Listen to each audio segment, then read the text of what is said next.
Shalom y bienvenidos a Vía Hafta Yisrael, una frase hebrea que significa amarás a Israel. Esperamos que se queden con nosotros, ya que nuestro maestro, el Dr. Baruch, nos compartirá una enseñanza expositiva de la Biblia. El Dr. Baruch es profesor titular del Instituto Sera Abraham, con sede en Israel. Aunque todos los cursos en el instituto se imparten en hebreo, el Dr. Baruch se complace en compartir esta enseñanza en inglés con doblaje al español. Para más información, visítenos en amarasaisrael.org o descargue nuestra aplicación móvil Mi Estudio Bíblico. Aquí está Baruch y la lección de hoy.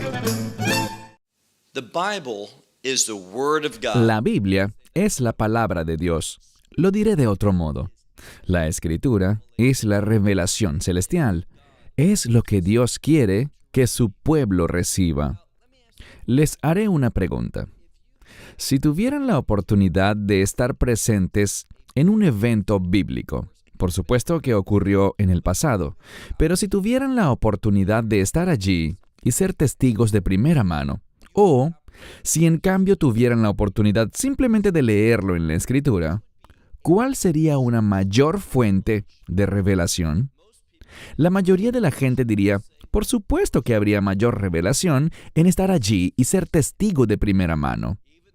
Aunque la mayoría respondería eso, se trataría de la respuesta incorrecta. Verás, puede ser que te estés enfocando en el asunto equivocado. Puede que no lo estés viendo desde la perspectiva correcta. Puede que tu visión esté nublada y no puedas ver las cosas que Dios quiere que veas y oírlas narradas desde su perspectiva. La palabra de Dios es la mejor expresión de la revelación de Dios. Allí Dios puede moldear y revelar y relatar estos eventos exactamente de la manera como tú y yo debemos escucharlos. Así que la Escritura es la mejor expresión de la revelación divina. Toma tu Biblia y ve conmigo al libro de Génesis, capítulo 33. Hemos venido hablando un par de semanas sobre Jacob y Esav, es decir, Jacob y Esaú. Y me han oído decir durante reiteradas ocasiones que Esaú es un hombre malvado. Ahora, esa no es mi perspectiva únicamente. Vemos esto en la Escritura, por ejemplo, en el Nuevo Testamento. Vemos en el libro de Hebreos que Dios llama a Esaú un hombre torcido y perverso, o un hombre malvado. Eso debería guiar nuestro punto de vista para entender a Esaú. En otro pasaje que cita al Antiguo Testamento, que se halla en el libro de Romanos, Pablo dice que Dios aborreció a Esaú. Y podríamos estudiar la razón de ser de esto en otro momento, pero ese hecho quedó establecido. Pero cuando vemos esta escritura en Génesis 33, Esaú es presentado como una persona llena de gracia, perdón y amor. Nada de lo que hemos sido conducidos a creer por los demás pasajes de la Escritura. ¿Cuál es la razón de ser de esto? Aquí está una respuesta. Muchas veces vemos que las historias se registran en la Escritura por la manera como Dios quiere que hayan sido, pero eso no significa necesariamente que tal sea la realidad. Estoy consciente de que para muchas personas eso estremece su entendimiento sobre la soberanía de Dios. Dios es soberano, pero solo porque Dios quiere que algo ocurra, no significa que eso ocurrirá. ¿No es natural asumir que Dios no quiere que yo peque? Que su voluntad no es que yo peque, que Él no peca ni forma parte del pecado, así que cada vez que yo peco, estoy actuando fuera de la voluntad de Dios. Lo que esta escritura nos muestra es lo que Dios quería que Esaú y su pueblo, es decir, Edom, hicieran. Y se trata de recibir a Jacob. Y vimos en cuanto a Jacob que un nuevo nombre le ha sido dado, Israel. Entonces se supone que Esaú reciba a Israel. Se supone que Esaú le dé la bienvenida y lo bendiga. Pero encontramos proféticamente que el pueblo que descendió de Esaú, es decir, Edom, hará guerra contra el pueblo judío. En esa batalla final de la que nos habla el libro de Abdías, antes de que el reino de Dios sea establecido. Lo que estamos viendo aquí es lo que Dios quisiera que Esaú y el pueblo que descendió de él hubiera hecho. Les daré otro ejemplo de esto. En la Biblia vemos muy claramente que a Abraham se le dice con respecto a Isaac, su hijo, que Isaac no debe dejar la tierra de Israel. Pero luego vemos que Jacob, apenas una generación después, él se va de Israel y se desplaza a Harán, lo cual estudiamos durante varias semanas.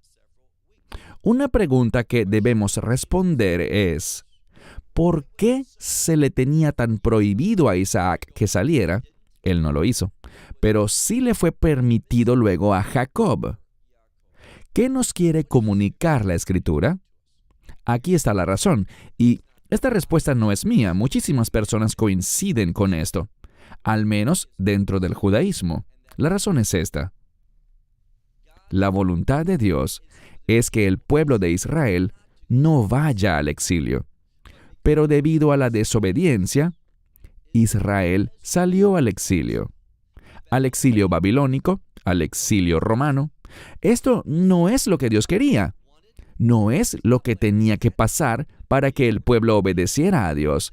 Pero, sin embargo, debido a la rebeldía, a la desobediencia, a la falta de fe, vemos que Israel sí salió al exilio. Aquí estamos viendo cómo Dios quería que Esaú y que el pueblo que descendió de él, los edomitas, Edom, lo que ellos debían hacer. Pero aprenderemos más tarde, especialmente en los profetas, que esta no fue la realidad. Entonces, iniciemos. Génesis 33, verso 1. Y Jacob alzó sus ojos. Recuerden, él tuvo esa experiencia, esa lucha corporal con un varón que representaba la mismísima presencia de Dios.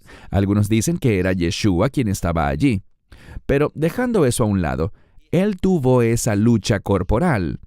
Leímos que su cadera fue dislocada y ahora él está preparándose para encontrarse con su hermano Esaú. Verso 1.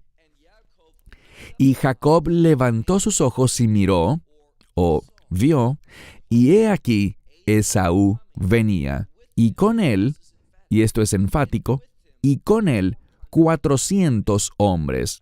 Insisto, 400 hombres es un gran número de individuos. Esto, en esa época, representaba un pequeño ejército. Pero esa no era la intención, o al menos no parece que esa haya sido la intención de Esaú. Debemos recordar algo. Lo que Jacob hizo. Esta preparación para hallar favor ante su hermano Esaú. Mira de nuevo. Él levantó sus ojos y vio que, he aquí, Esaú venía, y con él 400 hombres. Y él dividió, este es Jacob, dividió a sus hijos de parte de Lea y de parte de Raquel y de parte de las 2 criadas. Entonces él tenía a las 4 mujeres juntas y juntó a cada uno de sus hijos con ellas. Puso a todos sus hijos en grupos separados, en 4 campamentos. Y seguimos leyendo en la Escritura que puso, vemos al inicio del verso 2, y él puso a las criadas y a sus hijos primero. Entonces no sabemos a cuál de las criadas, pero él puso a esas 2 mujeres, que no eran ni Lea ni Raquel, en primer lugar, con todos sus hijos. Y al seguir leyendo encontramos lo siguiente, y Lea y sus hijos después de ellos. Y finalmente dice, y Raquel y José detrás, al final, después de todos los demás. Verso 3.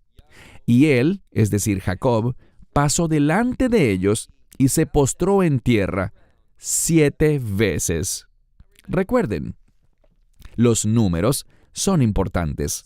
El 7 habla de santidad, pero también habla de propósito. ¿Cómo debemos entender esto? Bien, Jacob, al postrarse en tierra, quiere transmitir no primordialmente a Esaú. Él se está postrando, sí, en esta situación, pero la mayoría de los comentaristas ven esto como que Jacob se está postrando realmente delante de Dios, diciéndole: Dios, quiero tu propósito. Estoy regresando a esta tierra no por mi deseo personal, sino por tu voluntad. Y eso no significa que él no quiera cumplir su voluntad o que no desee hacer la voluntad de Dios, sino que está enfatizando que está en una situación debido a que sabe que la voluntad de Dios para él es que regrese a la tierra. Mira de nuevo. Él se postra y leemos que él se postra en tierra 7 veces hasta que llegó a donde estaba su hermano. Verso 4. Y Esaú corrió a encontrarse con él, y lo abrazó, y cayó sobre su cuello, y lo besó, y ambos lloraron. Muy importante, ambos lloraron luego de tantos años. Por 20 años estuvieron separados, pero ahora estos dos hermanos están nuevamente juntos. E insisto en algo, ¿qué estamos viendo? Vemos una imagen de lo que es el deseo de Dios. Que los israelitas y los edomitas, o si lo ponemos en términos modernos, diríamos los israelíes y los palestinos, si ellos lograran ¿qué? Que ellos lograsen unirse. ¿Cómo? Alrededor de los propósitos de Dios. Y si hicieran esto, si lo hicieran, pudiese existir una maravillosa relación.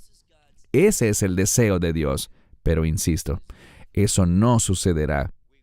Leemos en el libro de Abdías, leemos que Edom, o Edom, hará guerra contra los israelitas en los últimos días.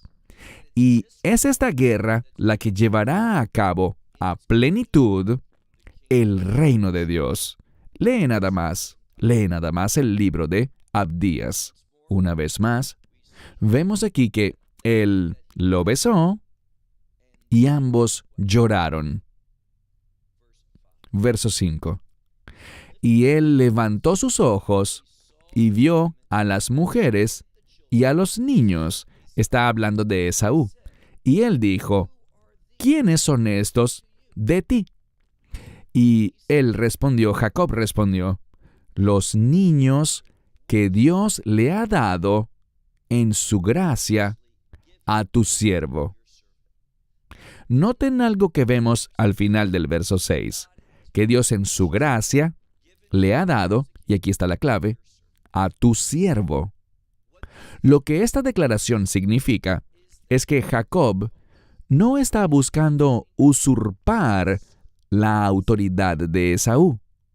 Él entiende que Esaú es su hermano mayor, y nada que él haya hecho, ni comprar el derecho de primogenitura, ni recibir esa bendición, nada de eso era algo personal en su contra. De ninguna manera él quería perjudicar a Esaú. Él hizo lo que hizo porque Esaú no estaba interesado en el plan de Dios, y por lo tanto él quería cumplir los propósitos de Dios, que fueron dados en primer lugar al primogénito, Esaú, pero que fueron despreciados por él. Verso 6. Y las criadas se acercaron, y sus hijos, y se postraron. Y aquí de nuevo, algunos querrán decir que ellos se postraron delante de Esaú. Pero hay otro entendimiento alternativo, y ese es que ellos adoraron a Dios. Ellos le demostraron a Esaú que eran una familia que adoraba. Y veamos algo más. Verso 7. Y también Lea y sus hijos se acercaron, y ellos se postraron. Esta es la frase Vai Ishnahavu, que usualmente implica, en la mayoría de los casos, la idea de adorar. También podría tener la connotación alternativa de un acto de humildad y respeto. Y después de esto, dice que José y Raquel también se acercaron y se postraron.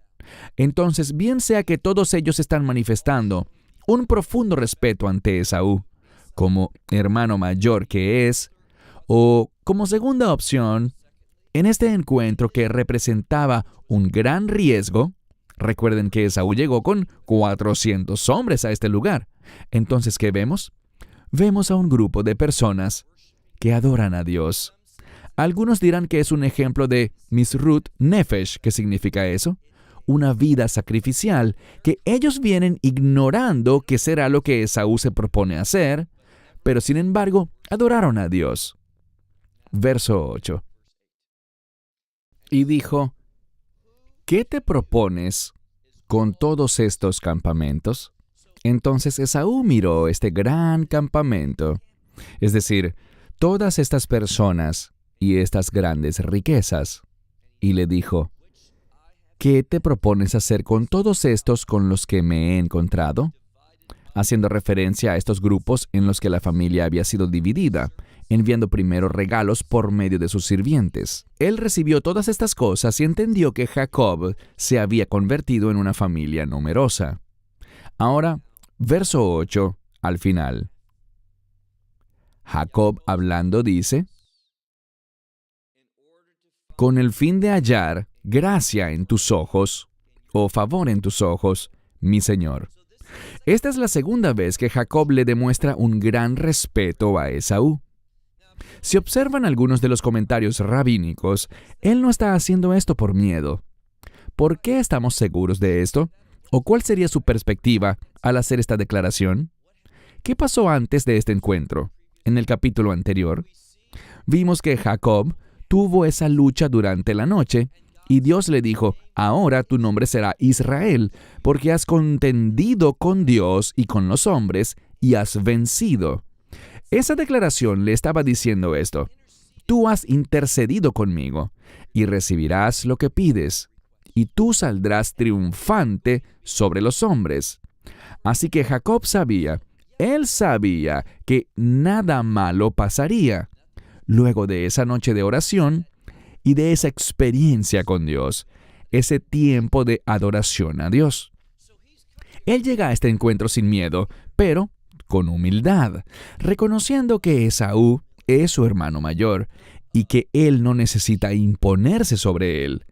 Jamás fue su intención imponerse sobre Esaú. Sus acciones se basaban en su deseo de servir a Dios, de ser usado por Dios, y que los propósitos de Dios no quedaran desatendidos. Por eso hizo lo que hizo. Verso 9. Y Esaú dijo: yo tengo mucho, hermano mío, lo que es tuyo, que sea tuyo. Él le dice: no quiero ninguno de estos regalos, no necesito nada, he sido grandemente bendecido. Y Jacob intervino y dijo: si he hallado favor delante de tus ojos, tú tomarás los regalos de mi mano. Y por tanto le dijo: he visto, siguió hablando y dijo, porque he visto tu rostro como el rostro de Dios. Y se reconciliaron.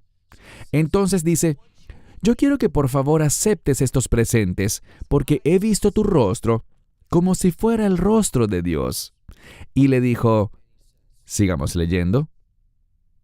Quiero traducirlo correctamente. He visto tu rostro como el rostro de Dios, y he sido, o ellos fueron, o mejor dicho, tú has sido reconciliado conmigo.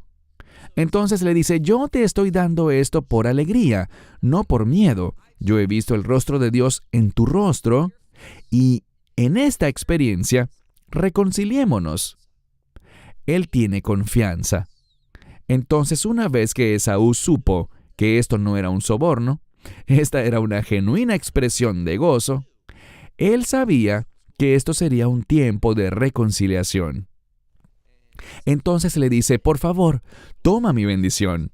Primero dice regalo y luego dice bendición, la cual te he traído a ti, porque he aquí, Dios, es decir, simplemente he aquí, dice, leamos el verso completo, la cual he traído a ti, porque Dios ha tenido gracia para conmigo. Así que todo esto se debe a la gracia que Jacob ha experimentado de parte de Dios. ¿Y a qué lo condujo esa gracia? Esa gracia lo condujo a ser generoso, a dar, a querer ser reconciliado con este hombre que anteriormente había dicho que en lo que tuviera la oportunidad, lo asesinaría. De nuevo, él no llega a este encuentro con una actitud débil, todo lo contrario. Él llega en una posición de poder, tras su encuentro con Dios la noche anterior, tras haberlo adorado. ¿Y qué lo condujo a hacer esta experiencia de adoración? A ser humilde y ser generoso. Leamos de nuevo este verso, el verso 11. Acepta mi bendición, la cual he traído a ti, porque Dios me ha dado su gracia, porque yo tengo todo, lo tengo todo, dice. Y le rogó, se lo imploró. Es un término fuerte, y al final Esaú lo tomó. Esto contiene un gran significado teológico y la razón es la siguiente. ¿Qué está haciendo Jacob? Jacob le dice, toma mi ofrenda, toma mi regalo. Literalmente, pero más adelante, veámoslo detenidamente. Cuando encontramos el verso 10, dice, y tú tomarás mi ofrenda, o regalo, es la palabra minja. Pero luego, cuando llegamos al verso 11, al final, dice, o a mitad de verso dice, toma ahora, te ruego, mi bendición. ¿Cuál es la importancia teológica de este verso? Que vemos a Jacob bendiciendo a Esaú. Jacob bendiciendo a su enemigo, a su antiguo enemigo. En segundo lugar, vemos que todo esto ocurre dentro de un contexto. ¿De qué? De reconciliación. ¿Cuál es el llamado y el ministerio de Israel? Ser de bendición y producir reconciliación. Y es muy importante que dentro de este relato, Israel, o Jacob, está haciendo esto debido a su experiencia la noche anterior con Dios. Avancemos ahora al verso 12. Esaú hablando dice, básicamente, anda, vamos e iremos, o mejor dicho, y yo iré a tu lado. Esaú le está diciendo, viajemos juntos, pero noten el verso 13. Y él le dijo, es decir, Jacob le respondió, mi señor, tú sabes que los hijos son tiernos y que rebaño y ganado vienen conmigo. Y si, digamos, los presionamos demasiado en un día, morirá todo el rebaño. Dice, pase mi señor delante de su siervo. Es decir, ve tú adelante, no esperes por nosotros. Jacob no quería viajar con Esaú. Él le dijo, ve tú adelante y yo iré poco a poco. Este término, menahel, es el mismo término en hebreo moderno para manager o gerente. Y como verbo significa manejar, dirigir o gerenciar algo. Y el verbo aquí está en modo hipalel, que es el modo reflexivo. Entonces básicamente dice, yo me manejaré solo, me dirigiré solo, yo me encargaré de estos asuntos solo. Y viajaré muy despacio, al ritmo del trabajo. Es literalmente lo que dice. Lei rego, Esto significa el pie, pero en este caso es la velocidad del trabajo. Lo que le quiere decir es, tenemos trabajo aquí, tenemos muchísimas personas y por lo tanto tenemos que preparar comida, solo podemos avanzar a cierto ritmo, a la velocidad del trabajo que necesitamos hacer y también dice, a la velocidad de los niños. Y luego, yo llegaré a donde mi Señor, es decir, a donde Esaú, al lugar llamado Seir. Ahora, Seir es el territorio de los edomitas. Y, por supuesto, Esaú es el patriarca de los edomitas. Pero si buscas en algún momento, por ejemplo, en Ezequiel 35, este es uno de los lugares que Dios destruirá en los últimos días. La fortaleza, la morada de los edomitas. Entonces, esto es profético, porque dice, yo llegaré después a este lugar. Y eso es exactamente lo que ocurrirá, pero en los últimos días. Verso 15. Y Esaú dijo, yo permíteme asignar algunas de las personas que están conmigo para que estén contigo. Y Jacob le dijo, ¿para qué esto? Si he hallado favor en tus ojos, mi señor. Entonces, Esaú quiere dejarle a Jacob gente de su propia gente, pero él le dice, no, déjame seguir con mi gente y continúa tú con la tuya. Si he hallado favor. Algunos ven esto como una pista de que Jacob no quiere ninguna influencia de su hermano en su familia, porque Esaú no es un hombre de mente piadosa. Los propósitos y planes de Dios no son de su interés. Y lo que vemos es que el pueblo que desciende de Esaú, los edomitas, viven procurando obstruir los planes de Dios. Entonces él no quiere influencia alguna de su parte. Verso 16. Y regresó aquel día, hablando de Esaú, regresó aquel día a Seir. Y Jacob viajó a Sucot. Ahora, Sucot significa lugar de tiendas o pequeñas chozas. ¿Y por qué se llama así? Porque edificó para sí una casa y para su ganado construyó Sucot. Entonces construyó estas pequeñas chozas para su ganado. Por lo tanto, llamó el nombre de aquel lugar Sucot. ¿Por qué esto es tan importante? Bueno, vamos a leer más adelante que existe una fiesta llamada Sucot. Y Sucot, esa fiesta, habla sobre nuestra dependencia de Dios. Entonces, ¿qué descubrimos aquí? Que fue debido a que Jacob dependía de Dios, que él no se dirigió a Seir. Él se trasladó a un lugar diferente. Esto le muestra al lector que, a pesar de que momentos antes el texto dice que ellos se reconciliaron, recuerden a Esaú corriendo hacia su hermano, abrazándolo, cayendo sobre su cuello, besándolo y llorando juntos. Bueno, eso es lo que Dios quería que ocurriese, pero en realidad encontramos que Jacob morará en Sucot, es decir, Israel al final demostrará su dependencia de Dios, mientras que los edomitas habitarán en el lugar que Dios consumirá. Pasemos ahora, por favor, al verso 18. Y Jacob llegó entero, completo, con toda su familia. Eso es lo que se infiere, con todas sus posesiones. Y Jacob llegó entero o completo a la ciudad de Siquem, que está en la tierra de Canaán. Entonces regresó a Israel.